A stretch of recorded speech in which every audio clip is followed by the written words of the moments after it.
battlefields of the future will be more dangerous than ever. In the 21st century, there will be threats to our freedom and security like never before. But will we be ready?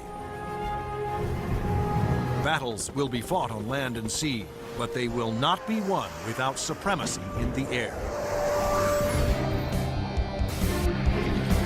Enter the incredible world of 21st century combat.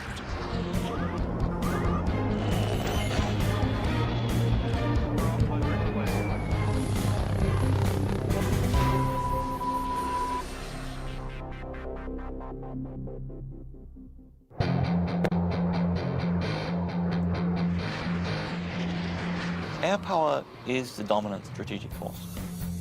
It's air power that lets you influence events and respond to events quickly. It's air power that lets you fight a war without putting hundreds of thousands of people on the ground. To date, Air Force F-15s have won more than 150 dogfights against enemy fighters without a single loss. And the Navy F-18 Hornet is widely recognized as the world's best carrier-based fighter bomber. But in the future, neither the F-15 nor the F-18 will be able to survive against deadly enemy anti-aircraft missiles. Surface-to-air missiles, or SAMs, are going to represent the biggest threat. Those very formidable systems developed in Russia or China will have to be taken out of action very quickly in any future conflict. The fighter of the future will need to be stealthy to slip past enemy radar. It must be able to take out anti-aircraft installations. And it must out-dogfight any enemy fighters that get in the way.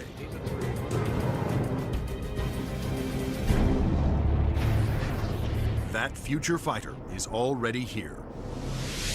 The F-22 Raptor, the air dominance fighter of the 21st century. Developed by Lockheed Martin, this advanced tactical fighter has been designed to be the first plane to cross enemy lines, clearing the way for all other forces.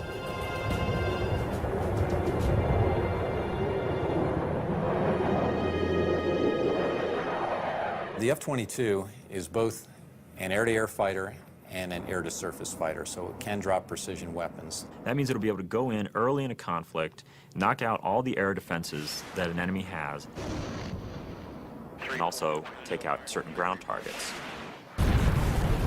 And open the door for all the U.S. forces, whether they're ground vehicles or other aircraft, to come in and continue the fight. The development of the F-22 Raptor first began in 1985, when the Air Force requested proposals for an advanced tactical fighter jet to replace the F-15 air superiority fighter. Military planners feared that the F-15 would not be able to counter new air and ground threats on the horizon. The result was the creation of the F-22. The capability of the aircraft is a quantum leap above what exists right now, and it's going to take air power and revolutionize it into a whole new world. In the battles of the future, stealth will be critical for all new fighters to avoid being seen by enemy radar. Non-stealthy aircraft just will not survive in the air battles of tomorrow. Stealth technology was created to counter advances in radar. Radar works by sending out radio waves and measuring the amount reflected back to determine the distance, speed, and course of an object. But stealth aircraft are designed with surfaces that deflect radio waves away, making them nearly invisible to radar. The world's first stealth production aircraft was the F-117 Nighthawk. The reason that airplane is faceted is a limitation of the computer technology at the time. It's easier to model a finite number of flat surfaces than it is a bunch of curved surfaces. And while the aircraft was a breakthrough at the time, the facets limited the plane aerodynamically. But now, thanks to more powerful computers, engineers can design aircraft that do not have to sacrifice aerodynamics for stealth. The FA-22's aerodynamic slickness allows it to have the lowest drag of almost any aircraft ever produced. The F-22's aerodynamic superiority, combined with its stealth and firepower, make it a far better adversary than any aircraft before it. The F-15, which the F-22 will replace, has been a very successful fighter, but it is not stealthy. The F-117, while stealthy, carries no air-to-air weapons and is not designed for air combat. It relies on stealth and mission planning to protect itself. But the F-22, on the other hand, is not only stealthy, but comes with a full complement of air-to-air and air-to-ground weapons. The primary armament is in weapons bays underneath the airplane, where we carry 6 medium-range radar-guided missiles. By carrying the weapons internally, it preserves the stealthy shape of the plane. For closer infighting, the F-22 has short-range missiles and guns. Behind these two doors right here is the side weapons bay. This is where we carry a heat-seeking missile.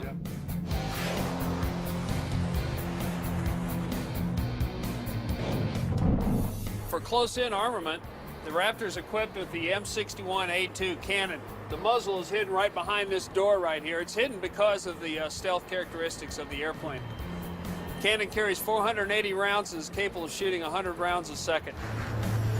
The F-22's advanced weapons systems will make it a formidable interceptor, as will its unique ability to find enemy aircraft without revealing its own position.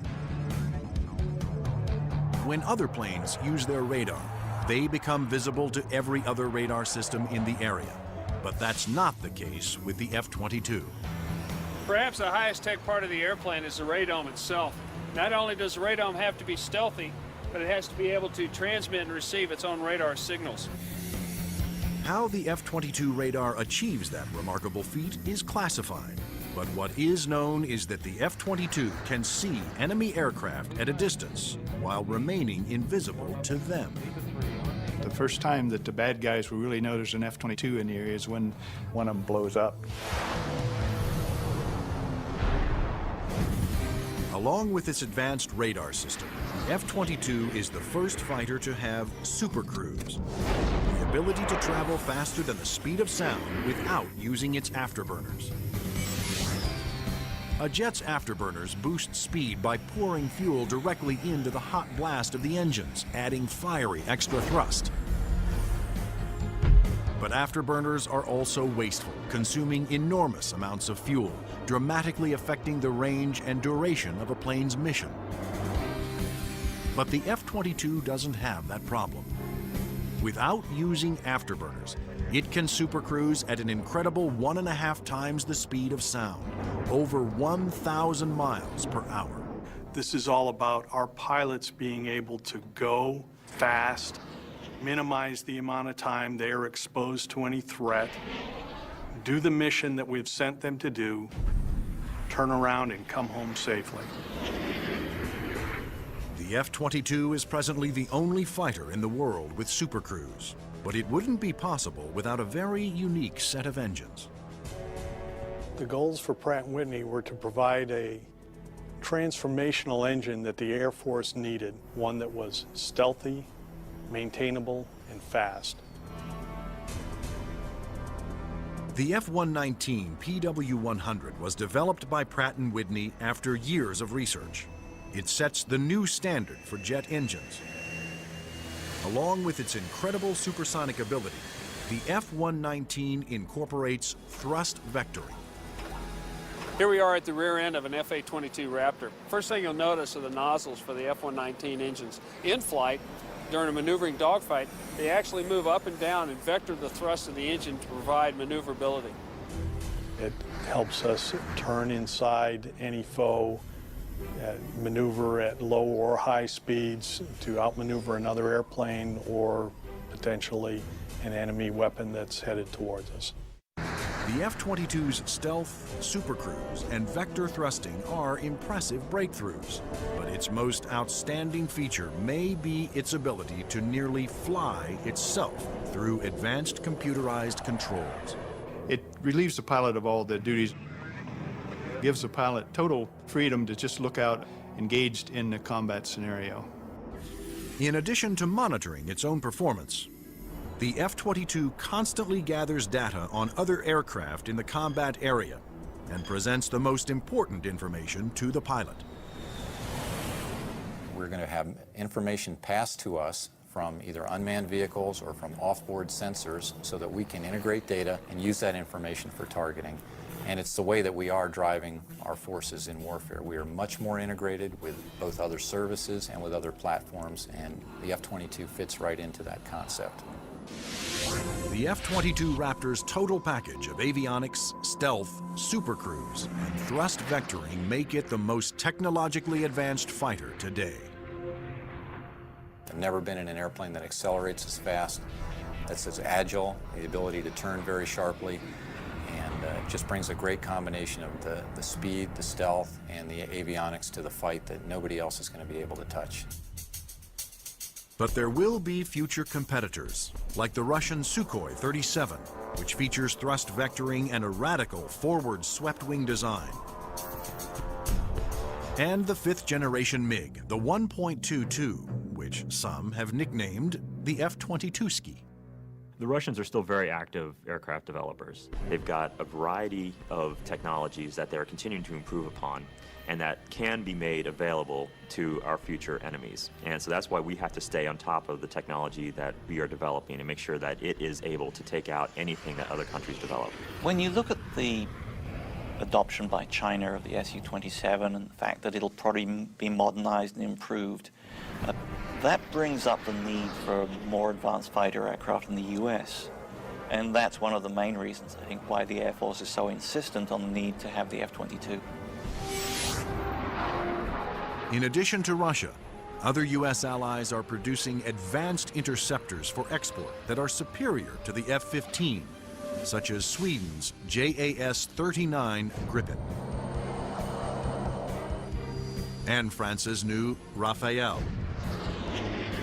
Germany, Italy, and the UK have joined forces to create a Eurofighter, the Typhoon. If these planes fall into unfriendly hands, the U.S. Air Force will need the F-22 to maintain their advantage. We're always going to go into war wanting to have that air dominance, and the F-22 is going to be the big boy on the block that can help us to do that. In future combat, the F-22 is to be joined by another stealthy aircraft, the F-35 Joint Strike Fighter, the ground attack bomber of the future. Designed for the U.S. Air Force, Navy, Marines, and Britain's Royal Navy, the question is, will it work for every user?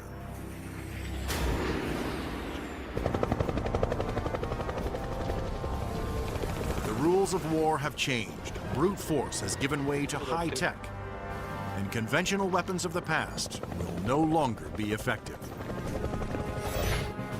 In future battles, the F-22 will be the first fighter to cross enemy lines, surgically removing air and ground targets. Next in, the F-35 Joint Strike Fighter, the attack bomber of the future. It will assume the air-to-ground attack role for the U.S. military. The F-35 can carry heavy weapons externally for maximum effect. But when a smaller payload is carried internally, it is nearly as stealthy as the vaunted F-117 Nighthawk. It has a significant amount of stealth capability to allow it to be used early on in a campaign, and it has a significant amount of weapons carrying and payload capability to be used at the later stages of campaign. The threat to the airplanes may not be as significant and require less stealth. The development of the F-35 was driven by the Armed Forces' desire to save costs by creating a ground attack bomber that would meet the needs of the Air Force, Navy, Marines, and Britain's Royal Navy. Airplanes are becoming very expensive these days, and we had to do something to get the cost of these airplanes back down to a reasonable level. The F-35 is expected to cost about $40 million, one-third the cost of an F-22 Raptor. But could one basic airframe be designed to satisfy so many different military demands? Each armed service wanted a stealthy ground attack bomber, but the Marines also needed a plane with short takeoff and vertical landing capability.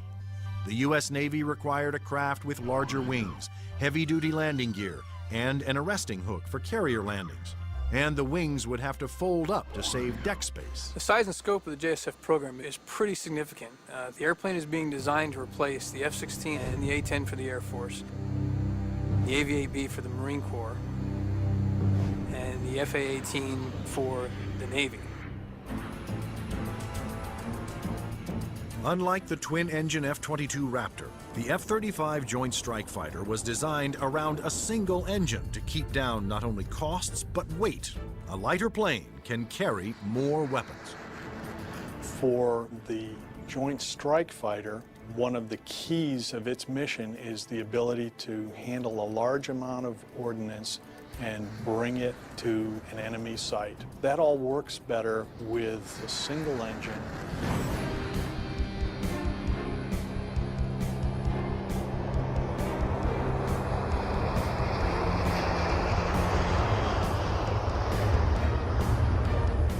The Air Force version of the Joint Strike Fighter, the F-35A, made its first flight attempt on October 24, 2000.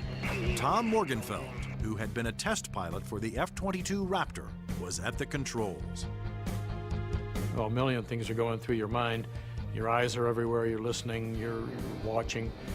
Your senses are tuned to an incredible level because you're sensing and feeling the airplane for the very first time. It flies wonderfully. It's definitely a pilot's airplane. The Air Force testing went smoothly. Next, a Navy version was built with heavy-duty landing gear and wider wings for the slow speeds needed to land on carriers. Navy test pilots flew touch and goes, demonstrating the F-35's ability to land within the space of a carrier's flight deck.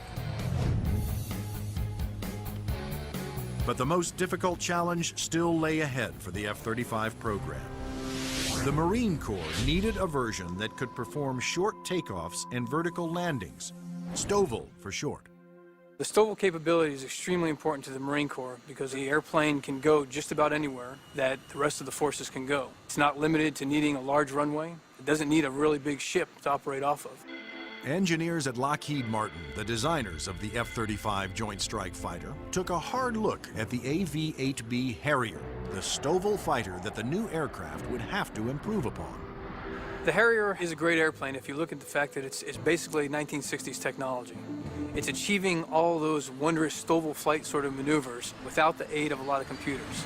The Harrier's ability to take off, hover, and land vertically is achieved by vectored thrust. The powerful force of its jet engine is directed downwards through 4 nozzles that can pivot 90 degrees. I was brought in because I am a Harrier pilot with almost 1,600 hours in that airplane. So all of the lessons learned I have from the Harrier airframe and operational experience I have, I was able to bring to the program and use those to help evaluate the X-35 STOVL version. For hovering, engineers gambled on a radical new system.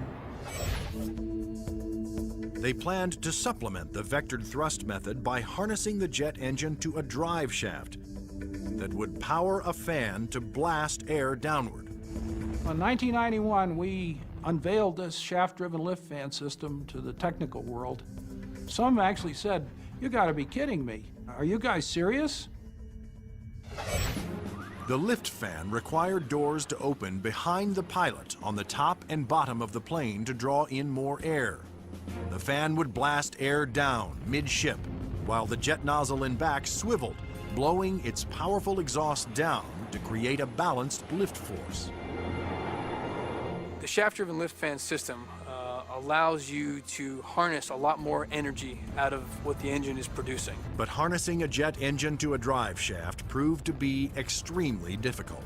The mechanical energy we were dealing with in the shaft-driven lift fan system was very large. We had 28,000 horsepower being transmitted from the drive shaft from the main engine to the lift fan. And that's similar to the power going through a U.S. naval destroyer. The lift fan's ability to blend large amounts of cool air with the hot jet exhaust provided another important benefit. One of the things we learned in JSF was to combine the jet exhaust to get a lower combined temperature than the Harrier. This allowed us to avoid some of the problems with concrete where the concrete would actually burst and explode under the high temperature and high jet exhaust from the Harrier. At the Lockheed Martin test facility in Palmdale, California, the revolutionary lift fan system was put to the ultimate test, in the air. If the lift fan failed during hover, the plane would crash.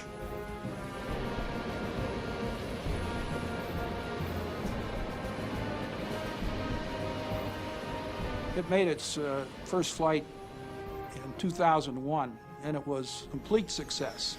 And at that time, I didn't hear any more from the people who had been saying for years, this thing will never work. It worked. Now, all three versions of the F-35 for the Air Force, Navy, and Marines are being developed and further tested for mass production. The United States, Britain, and their allies are expected to order more than 4,000 Joint Strike Fighters, which will replace most American-built fighter bombers in use today. The handling qualities and performance are stunning. It really is a pilot's airplane. It sort of makes you feel like a little boy. You want to take it home and tuck it under the pillow with you at night. It's just a pilot's airplane. In future air conflicts, the F-22s will be used to establish air dominance. Then waves of stealthy F-35 Joint Strike Fighters will use their superior weapons-carrying abilities to attack other major ground targets. The Joint Strike Fighter is going to be the backbone airplane for hauling freight. It is going to be the muscle part of sustained forces. Commanders can also alter an F-35's mission in the air as situations change during the battle. There are a variety of ways for the F-35 to bring in information from external platforms, other airplanes flying around the battlefield, satellite-based assets, ground-based assets. All that information can be presented to the pilot in the cockpit and allow him to be more of a tactician and manage the tactics of the game that day instead of worrying about the nuances of flying the airplane. The pilot's job will be to supervise the process of identifying the target and then to give consent for weapons release.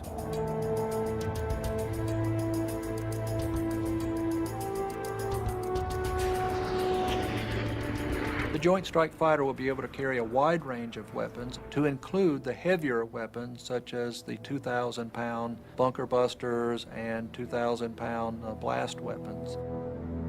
The Joint Strike Fighter's 1-ton bunker busters and blast bombs will be guided to their targets with pinpoint precision by JDAM tail kits.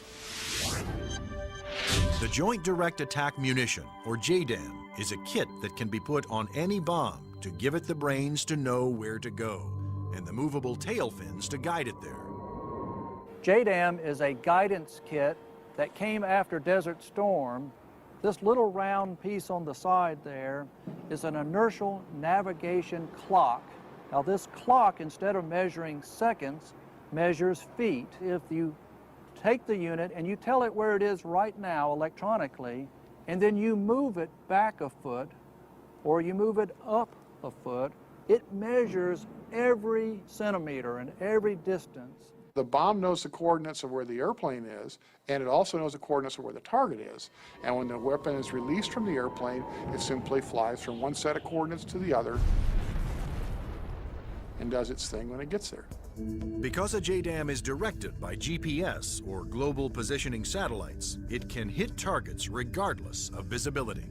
The way we use it is by employing it against targets that we cannot normally see visually, whether it is due to weather, smoke, haze, or just some sort of other thing that's obscuring the target.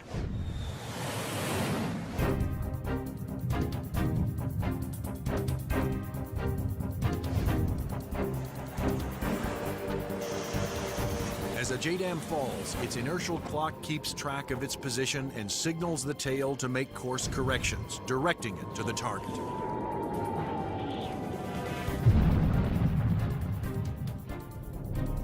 The accuracy of new weapons like JDAMs will reduce collateral damage. It also makes the F-35 an even more formidable weapons system. The new weapons such as JDAM really reduce the need for the number of sorties, and that reduces our risk because we're not exposed to enemy threats as often. The F-35's combination of advanced weapons, avionics, and stealth will help it ensure its success over the battlefields of the future. U.S. military planners wondered if these same features could be utilized in a helicopter. They wanted a stealth helicopter. But could it be done?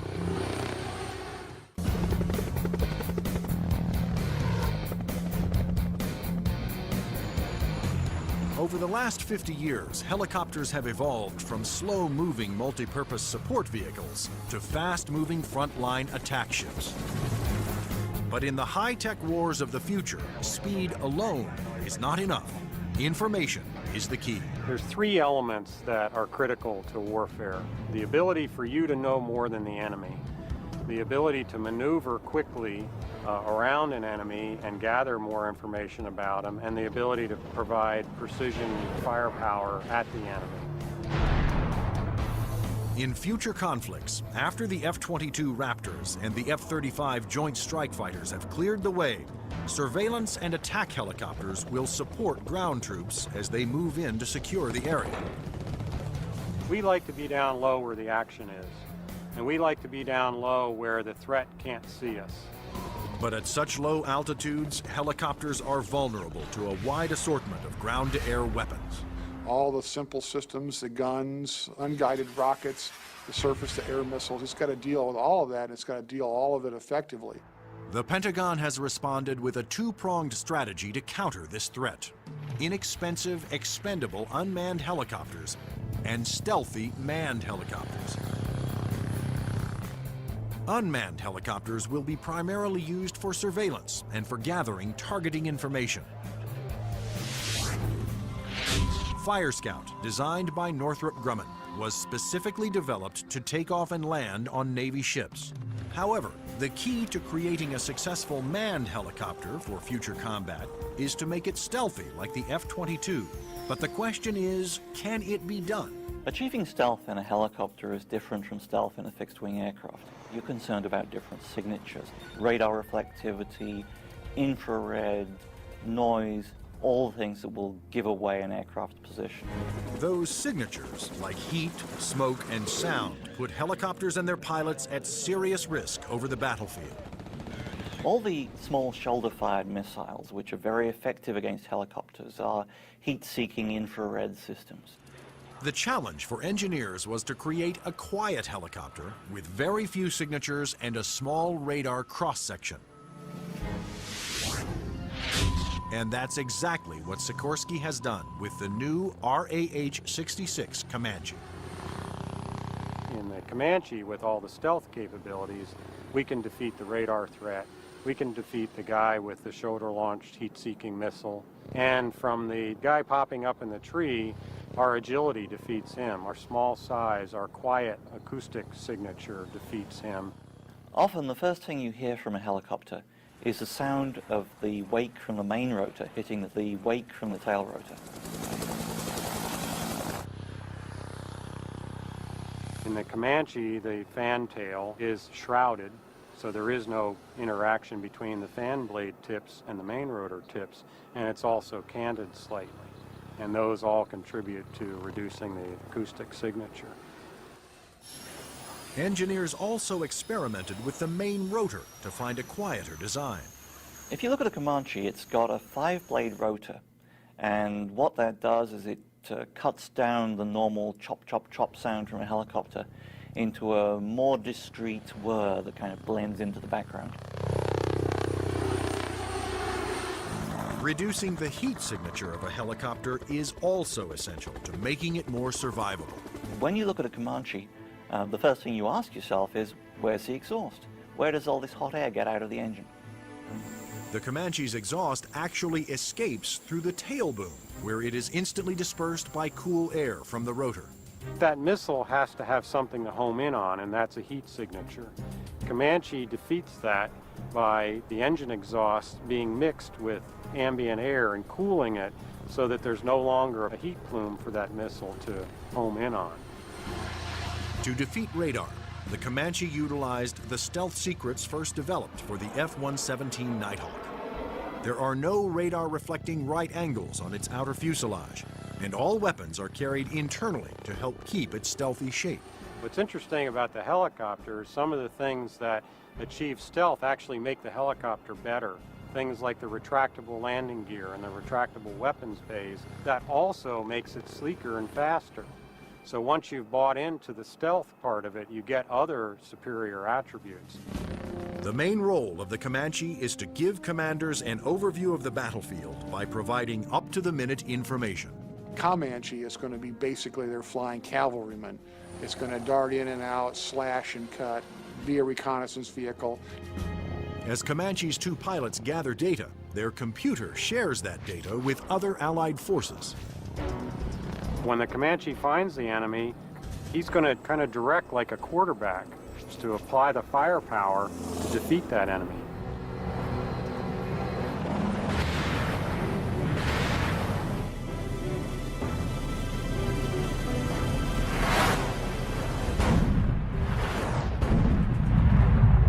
Engineering advances have also made the Comanche one of the easiest and most forgiving helicopters to fly. One thing that Comanche brings that other previous generation helicopters can't bring to the table is the pilot can maneuver the Comanche in virtually any axis without fear of exceeding any limits. Although it will be used primarily for reconnaissance, the Comanche will also be armed for self-defense. The Comanche is capable of carrying a wide array of weapons, all the way from guided missiles using a laser guidance system, heat-seeking missiles, which would be more of an air-to-air weapon, or unguided rockets, and also the latest Hellfire is pretty much a fire and forget. In addition, Comanche's pilots can ask Allied aircraft to fire missiles their way, and can then take over and guide those missiles to their targets.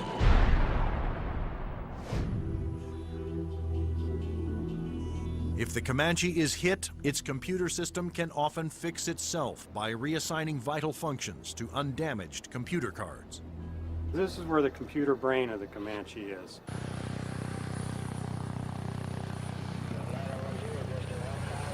In support of its reconnaissance mission, Comanche can control as many as 5 unmanned aircraft.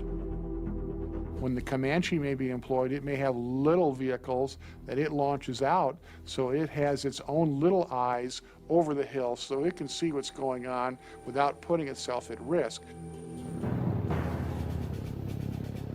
In addition to launching its own unmanned air vehicles, Comanches may be aided on the battlefield by swarms of LOCAS, small intelligent missiles with their own computer brains. It's about 31 inches long, weighs a little over 100 pounds, carries a single warhead, has a laser radar. In other words, it has a scanning laser beam that generates pictures. The LOCAS also communicate with each other and cooperate in searches and attacks. You could have a swarm of LOCASes, each of which has its own eyes, each of which is thinking, but each of which is communicating with each other. Send that imagery back to the operators who could either use these as surveillance probes or, in fact, as weapons themselves. Weapons like LOCAS reflect the trend toward electronically linking all Allied forces and weapons so that information can be shared and used by all. By networking aircraft over the battlefield, with surveillance platforms and other weapons systems, commanders can quickly change missions to take advantage of up-to-the-minute information. The key to the air battle of the future is not necessarily stealth, speed, or firepower. It's going to be information. Unmanned air vehicles, or UAVs, will provide a large part of that information while flying long-duration surveillance missions. So, will the Air Force of the future have no pilots? Since the very first use of airplanes in war, military planners have looked for ways to make aircraft more effective and more lethal. Once so secret their very existence was denied by the government, unmanned air combat vehicles, or UCAVs, are now poised to take the preeminent role in 21st century air combat.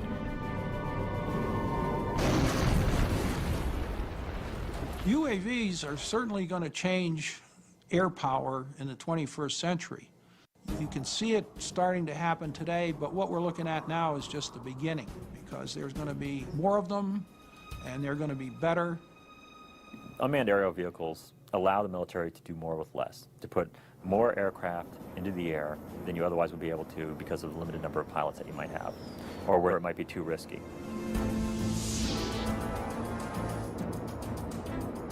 In the future, aircraft that have no pilots on board will carry out the most dangerous combat missions. Today, unmanned air vehicles, or UAVs, are already taking over the role of long-duration surveillance. UAVs don't have mothers.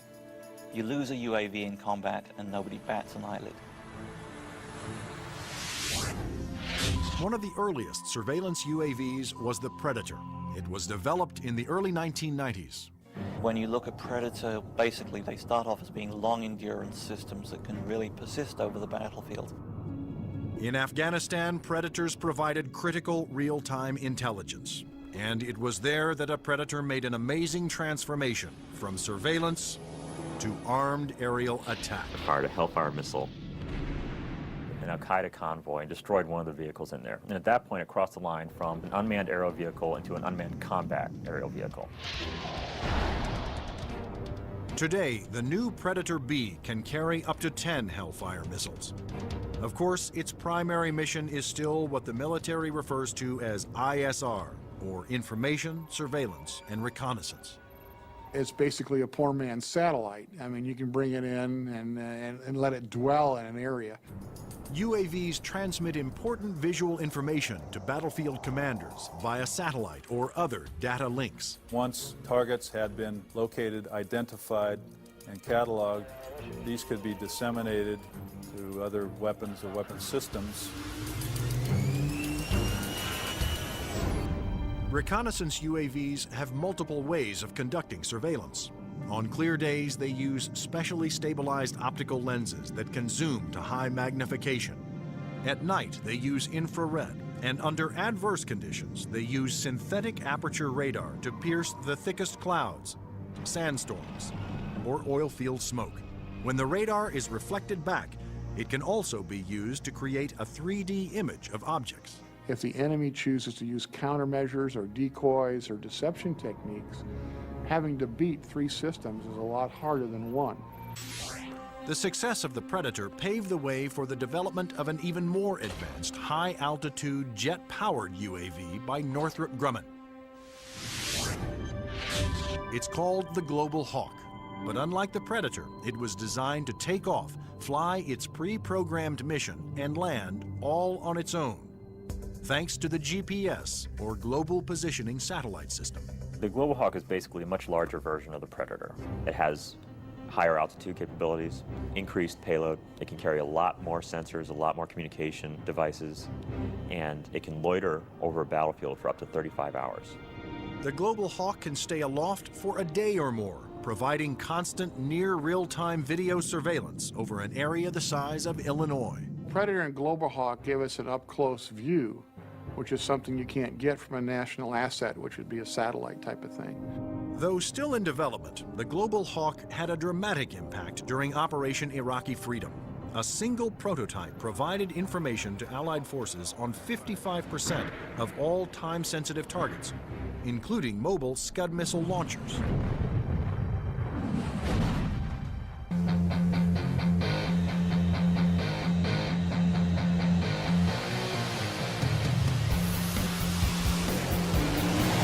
Like the Air Force, the Navy wanted its own autonomous UAVs. However, designing one to take off and land on an aircraft carrier was a tremendous challenge. But the engineers at Northrop Grumman were up for it. In the summer of 2000, they began working on the X-47 Pegasus. The hardest part of the Pegasus program was definitely the flight controls. Getting on and off an aircraft carrier, of course, is one of the toughest design problems for an aircraft. And doing this with a tailless vehicle like Pegasus certainly was the toughest problem we had. That problem was solved by using 6 innovative surfaces to make the plane climb, descend, and turn. This surface just rotates up. the Elevon, of course, both up and down, and then there's another inlay on the lower surface as well. The first flight of Pegasus, the demonstration was very, very successful. It lasted approximately 12 minutes. There was no human in the loop. But could Pegasus, without any human assistance, land within the tiny space between the arresting cables of an aircraft carrier? The engineers came up with an ingenious way to find out. And we actually glued a small paintball down onto the bottom of the hook so we could get a clear touchdown point. That was quite an achievement that we're very proud of. The Navy will use its stealthy UAVs to get targeting information for its guns, missiles, and fighter aircraft. The initial focus has been on information, surveillance, and reconnaissance to provide targeting information to the Navy's strike packages.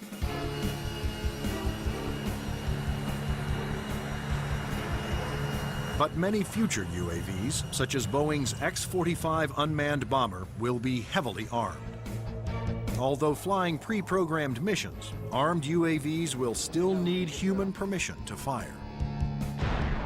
It has to know where friendly forces are on the ground, where civilians might be, where collateral damage, i.e. hitting a church or a mosque, might be an issue. So there is an element that we always retain where a human in the loop is important. You can have a weapon that's doing its own surveillance and has its own ability to engage a target. And that gives you a level of dominance that we're just emerging on right now. In the not-so-distant future, there will be even more radical aircraft and airborne weapons systems. Everything from electromagnetic pulse weapons to powerful airborne lasers to hypersonic aircraft that can fly to anywhere in the world in 2 hours or less. But how soon will these high-tech secrets become a reality?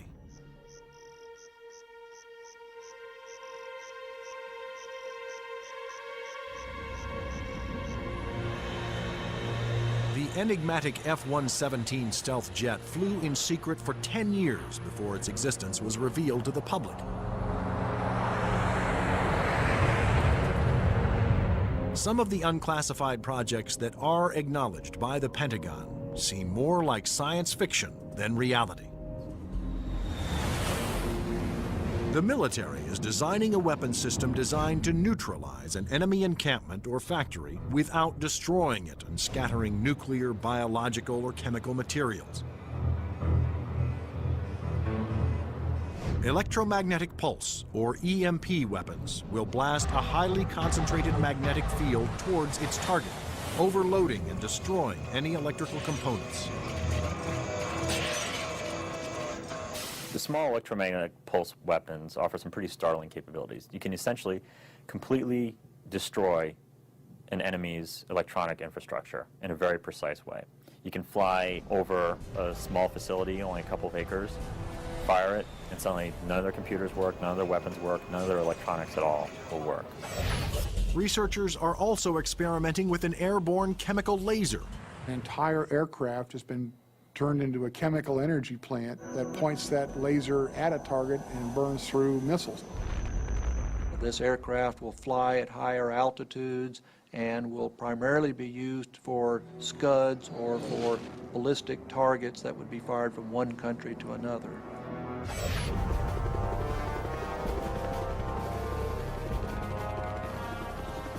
American generals don't want a fair fight. They want their equipment to be the absolute best in the world so that whatever they come up against, they can defeat it quickly and efficiently. The battlefield of the future will continue to be a dangerous place. But military planners believe that the key to maintaining the security of the United States is to develop the weapon systems of tomorrow, today.